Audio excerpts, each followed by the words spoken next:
Bonjour.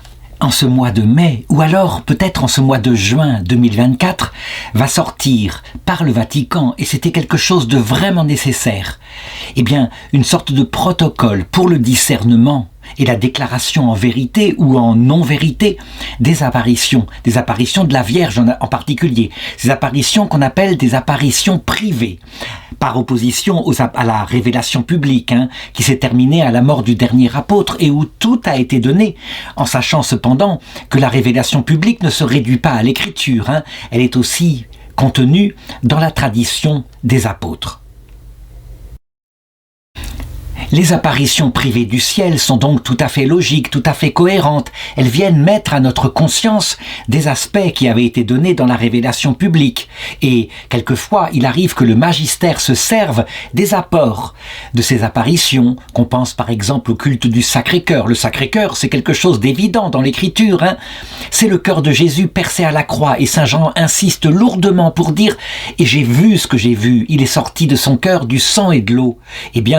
Quant au XVIe siècle, Sainte Marguerite Marie Alacoque vit le Christ lui apparaître sous le vocable du Sacré-Cœur. Ça n'ajoutait rien à la révélation, mais ça conscientisait quelque chose. Donc, on peut le dire, de toute façon, les apparitions privées n'apportent rien au dogme de la foi théologale.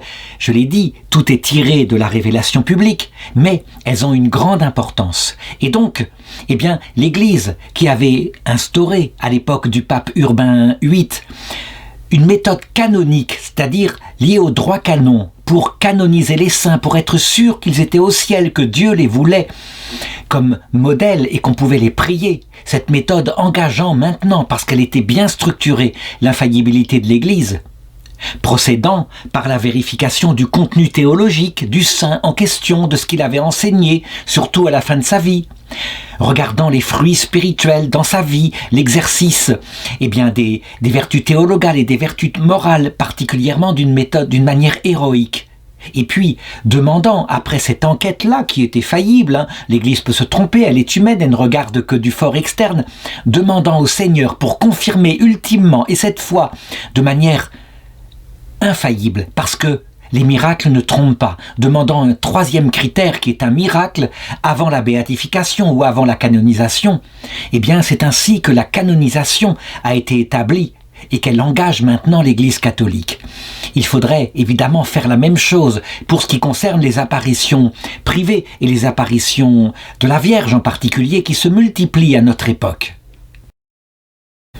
Il faut le reconnaître, ça n'avait jamais été mis en place et, d'autre part, il faut le reconnaître aussi, certaines apparitions dont les témoins ont été canonisés, je pense à l'apparition de la rue du Bac, c'est la canonisation qui vaut reconnaissance finalement, parce que si on a canonisé Sainte Catherine Labouré, ça voulait dire obligatoirement qu'elle ne pouvait pas être folle, avoir menti avec l'instauration de la médaille miraculeuse.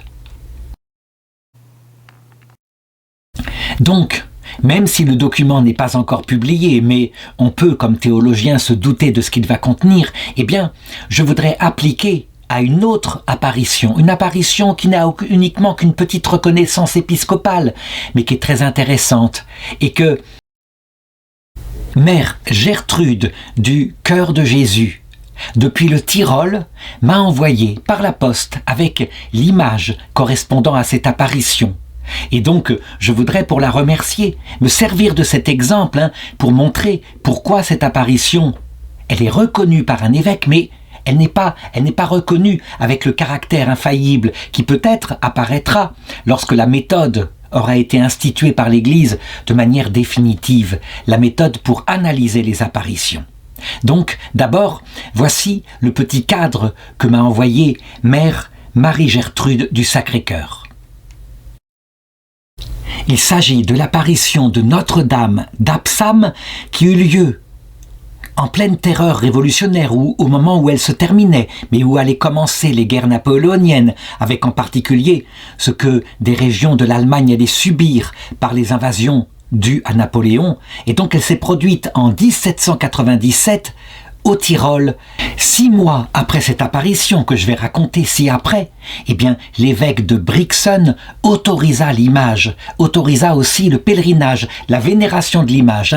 Il n'alla pas plus loin, bien sûr, et pour les raisons que je vais indiquer. D'abord, les fêtes. Eh bien, ça se passe 6 mois plus tôt, le 17 janvier 1797. Il y a une jeune fille qui s'appelle Rosina Bücher et qui a simplement 18 ans, qui est dans sa chambre.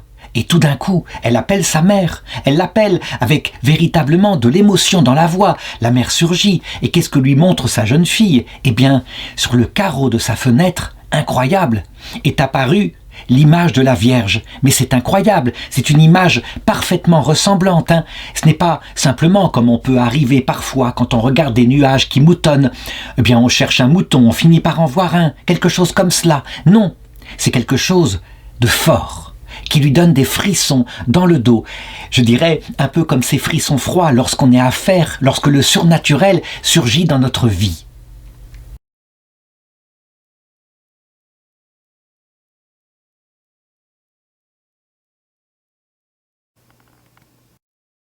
Et c'est vrai, on le voit, cette image est très forte, Véritablement, on le voit bien, c'est une peinture qui ne semble pas, qui ne semble pas faite de main d'homme. En tout cas, la jeune fille en question en est bien incapable. Cependant, là, on le voit, elle est un peu grise, elle est souriante certes, mais pas trop.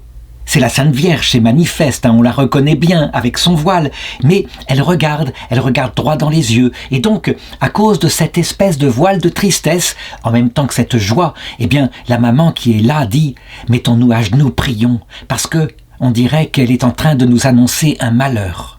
Et elle ne peut s'empêcher de penser, cette maman, éventuellement à son mari, qui est un homme, en âge de prendre les armes. Il y a des bruits de guerre tout autour. On le sait, la France, la terreur est terminée. Mais maintenant, le général Bonaparte, il a une grande puissance, c'est un général de génie. Est-ce qu'il ne va pas ramener la guerre ainsi dans ce pays, ici au Tyrol? De fait, je l'ai dit, c'est ce qui se passera un peu plus tard. Mais il y a d'autres soucis. Il y a les idées issues de la Révolution française qui elles-mêmes sont issues des idées des Lumières et qui répandent partout l'idée que, Dieu, les miracles, les dogmes catholiques, tout cela, c'est de l'ancienne religion, ce sont des superstitions barbares, qu'il faut maintenant regarder les choses autrement, avec sa raison. C'est la Révolution française qui a dit que le nouveau Dieu serait le créateur de l'univers, un être, sans saveur, sans odeur, un être transcendant qu'on pouvait démontrer son existence par sa raison, qu'il fallait aussi la tolérance, que, évidemment, tous les dogmes qui étaient imposés par l'Église étaient liberticides. Bref, ces idées-là, elles se répandent un peu dans l'Europe, chez certains avec beaucoup d'espoir. L'espoir de la liberté, ils en ont assez du joug d'autorité que fait reposer l'Église sur les peuples, et d'autres avec beaucoup de crainte. En tout cas, ils se mettent à prier, et puis ensuite, ils se répandent dans le village, et les gens viennent voir l'image, et le bruit de cette apparition, de ce dessin, se répand ainsi dans tout le diocèse. L'évêque de Brixen, et voici la carte où est son siège épiscopal. L'évêque de Brixen, donc, avec son bon sens, on peut le dire, c'est un théologien. Et puis les autorités civiles du pays, qui sont officiellement catholiques, elles veulent faire une enquête. Et la première enquête, évidemment, ça consiste à quoi? Tout simplement, à laver le carreau. À le faire proprement, pour faire disparaître la tache. On commence par penser, éventuellement, à quelque chose de naturel, comme je l'ai dit, un dessin, ça peut apparaître comme ça, et le hasard a fait bien les choses. Comme on le voit par exemple avec cette image, qui est faite en réalité, et si on plisse les yeux, on voit apparaître l'image du visage de Jésus. Et de fait, l'image disparaît. Mais contre toute attente, à peine l'a-t-on nettoyée, qu'elle va réapparaître. Exactement la même, au même endroit. C'est incroyable.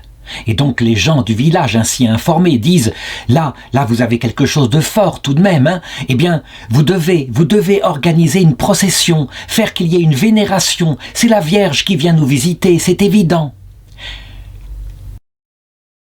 Il est vrai que dans toute la région où le culte de la Vierge Marie était revenu au XVIe siècle, grâce en particulier à la prédication des jésuites, alors que la réforme protestante avait failli tout emporter, eh bien, on croyait, le peuple croyait vraiment en l'intercession de Marie, et il répandait toujours cette phrase-là: « Priez, ayez la foi ».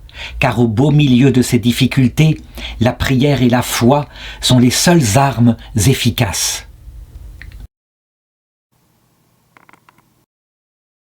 Il faut le remarquer, spontanément les gens se réunirent autour de ce mot d'ordre, la prière et la foi.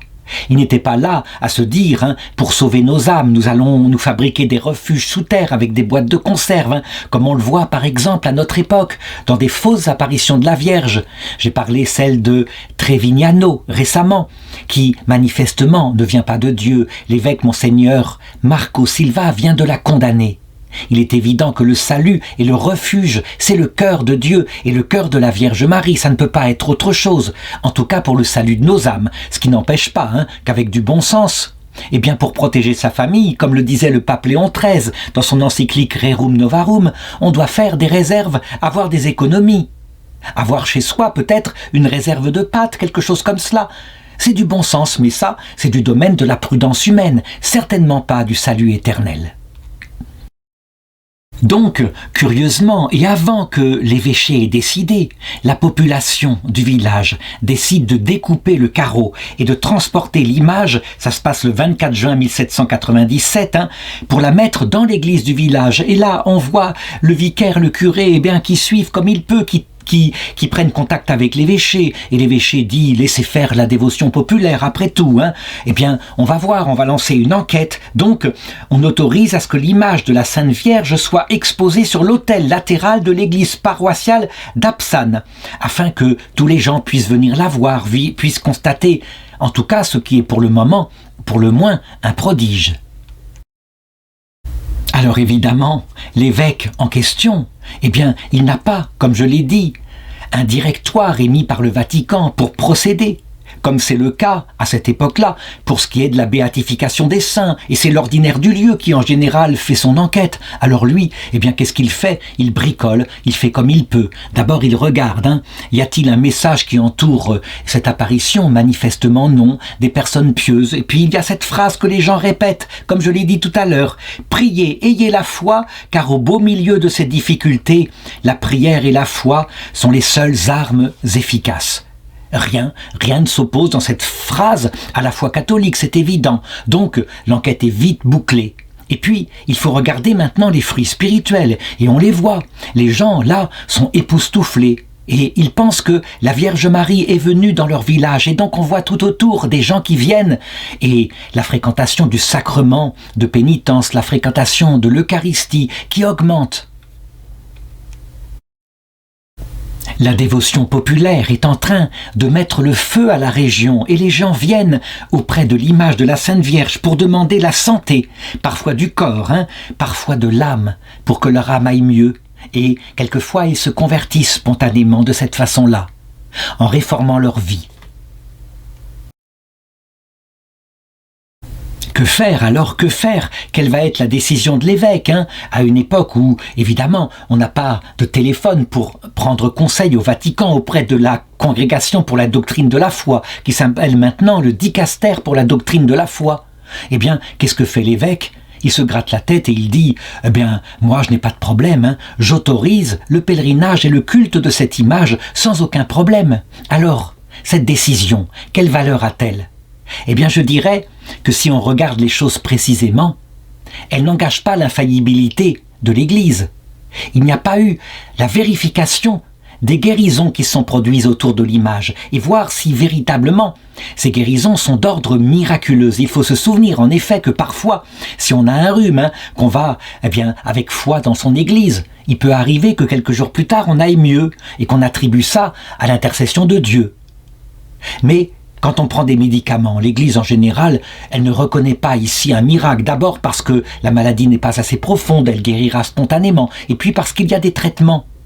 Un miracle, ce n'est pas n'importe quoi. C'est quelque chose qu'on ne peut pas expliquer par des causes naturelles. Un miracle typique. qu'on se souvienne de Jeanne Frétel, une des miraculées de Lourdes, une jeune fille d'à peu près 18 ans, atteinte d'un cancer de l'intestin en stade terminal dans les années 1950. Elle a perdu conscience, elle pèse plus que 25 ou 30 kilos. On l'emmène à Lourdes en désespoir de cause, ses parents la mettent dans le train. Elle ne s'en rend même pas compte. Là-bas, un prêtre, un dominicain, décide de lui donner un tout petit morceau d'hostie, un tout petit morceau d'Eucharistie. Et elle en témoignera plus tard à la télévision française. Elle dit instantanément, j'ai senti d'ailleurs quelque chose qui me redressait, comme deux mains, très tendres. Et aussitôt, j'ai demandé au prêtre qui était là, où je suis. Et le prêtre a dit, mademoiselle, vous êtes à Lourdes. Il essayait de déposer un tout petit morceau d'hostie au coin de ma bouche, mais il se disait, elle est malade, elle va vomir. Et finalement, ce petit morceau d'hostie, c'est ce que j'ai mangé en premier. Et ensuite, elle eut une faim terrible. Elle demanda, il y avait à côté des sœurs qui préparaient du café au lait. Elle en demanda, et elle en but, elle en rebut. Et en quelques jours, elle avait doublé son poids. On vérifia après, Eh bien, l'opération où on lui avait retiré les 3/4 de l'intestin, on avait fait 2 sorties artificielles, une pour la vésicule biliaire, sans doute une pour l'intestin. Eh bien, tout était remis en place, tout avait repoussé instantanément comme l'éclair. Voilà un miracle. Un intestin, ça ne repousse pas. Un organe, même s'il repousse comme le foie, ça le fait en des semaines et des semaines, jamais instantanément. Il y a une apparition de matière, donc des choses qui relèvent de la puissance infinie du Créateur. Est-ce qu'il y avait eu des miracles ici, à Notre-Dame d'Apsane? Eh bien, ça, je dirais, maintenant, 200 ans après, ce sera l'évêque du lieu qui peut-être vérifiera un jour avec les nouvelles données venant du Vatican. Ce que fait l'évêque à l'époque, eh bien, il autorise avec sa faillibilité le pèlerinage parce que ça ne pose pas de problème. Il accepte même de le faire accompagner par des prêtres en tournant les gens vers la dévotion. Il n'engage donc pas l'infaillibilité de l'Église, ce qui ne veut pas dire qu'un jour il n'y aura pas, pour cette apparition, un décret par l'évêque, peut-être 250 ans après, qui cette fois engage l'infaillibilité. Mais alors, il faudra, le 3e critère dont je viens de parler, il faudra prouver que sur le lieu de l'apparition, en invoquant Notre-Dame,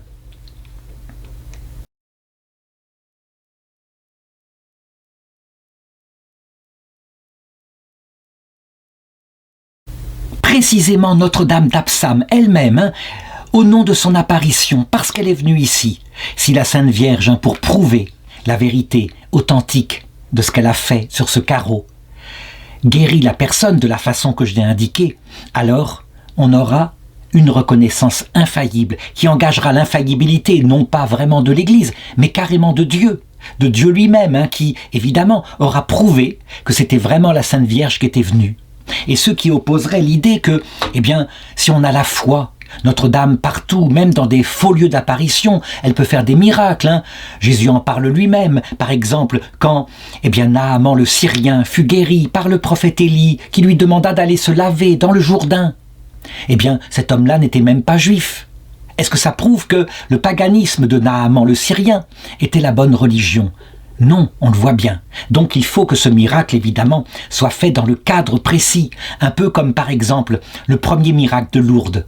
Lors de cette apparition, lorsque la petite Bernadette, voulant faire plaisir à la Sainte Vierge qui lui avait demandé pénitence, se mit à 4 pattes et mangea quelques brins d'herbe, puis prit une espèce d'eau tourbeuse qui était là, sale, et en but, ce qui fait qu'elle se mit de la boue sur la figure. Et les gens, le lendemain, titraient dans les journaux. C'était une folle simplement, on s'est trompé. Oui, mais ce qu'on avait oublié de raconter, c'est que dans le trou où elle avait puisé cette eau, pour faire pénitence, puisque la Vierge lui demandait de le faire pour les âmes du purgatoire, un berger était venu 1 heure plus tard. Avec son bâton, il avait fouillé, il avait creusé un trou et était sorti une source d'eau. Une dame qui était là, dont le bébé était violet parce qu'il avait une ouverture dans le cœur qui faisait que son sang oxygéné se mélangeait avec son sang désoxygéné. Voyant qu'il allait mourir, l'avait trempé dans l'eau, dans cette eau-là, encore boueuse, 10 minutes de montre, dans l'eau glacée. Et l'enfant était sorti guéri. Puis, un petit garçon, aveugle de naissance, sa mère était venue plein d'espoir pour demander à l'apparition, qui n'était pas encore reconnue, de guérir son fils. Elle eut l'idée de prendre de cette eau, d'en mettre sur les yeux de son fils. Et lui, lorsqu'il revint Le soir, que la nuit tombait, il disait « C'est curieux, maman, tout d'un coup je vois apparaître devant mes yeux des ombres qui marchent. » Et le lendemain, il voyait complètement. On avait donc des miracles authentiques sur la source qui était apparue ici, une source sans propriété médicinale, mais des miracles qui ne pouvaient venir que de Dieu. C'était manifeste, c'était clair. On demanda donc à Sainte Bernadette de s'expliquer, et elle expliqua que la Vierge lui avait dit d'aller boire de l'eau à la source, qu'elle était allée d'abord au Gave, mais la Vierge lui avait dit « Non, non, ici », en lui montrant l'endroit. Et c'est là qu'elle avait pris de cette eau boueuse. Et les gens avaient cru qu'elle était folle. Donc, voilà.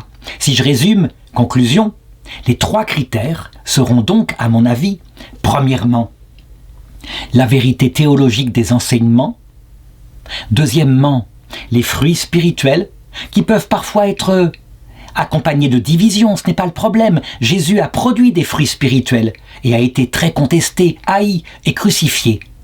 Mais les fruits spirituels, ce sont principalement une augmentation de la vie de prière, de l'humilité du cœur, avec la confession, de l'amour de Dieu, de l'amour du prochain, de l'obéissance à l'Église. C'est évident, c'est comme ça que ça marche. Et puis, 3e critère, pour une reconnaissance cette fois infaillible, la demande d'un miracle, pour que Dieu prouve qu'il est vraiment venu dans ce lieu. Ça ne peut pas être autrement. Un miracle qui sera donc un jour étudié peut-être par une commission d'Église, comme c'est pour le cas de la canonisation des saints.